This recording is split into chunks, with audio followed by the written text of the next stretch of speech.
Is it easy to get saved or is it hard? Because some people say, oh man, it's really hard. You got to commit, you got to dedicate, maybe you got to recommit, you got to be sold out, you got to be radical, you got to have lordship. You can't just call him Savior. You got to make sure he's Lord. You got to make sure he's Lord of all your life. And somebody said, oh, well, I'm still struggling.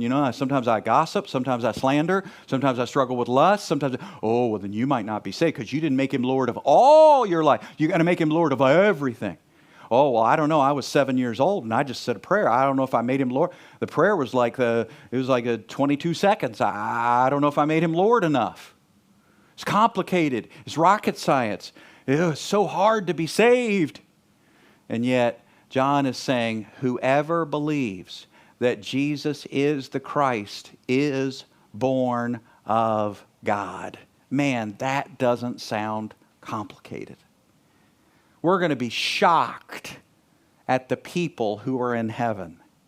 They're going to be like the sand at the seashore. They're going to be like the stars in the sky. We didn't see it coming. We just thought it was our little group. We thought it was our denomination. The Baptists or the Episcopalians we just thought it was the Presbyterians. It's anybody and everybody who calls on the name of the Lord.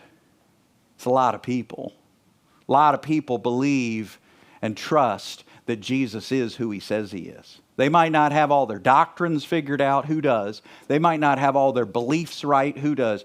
But when it comes to Jesus, they're saying, yeah, he's God, and he's got the authority and power to save, and I'm letting him save me.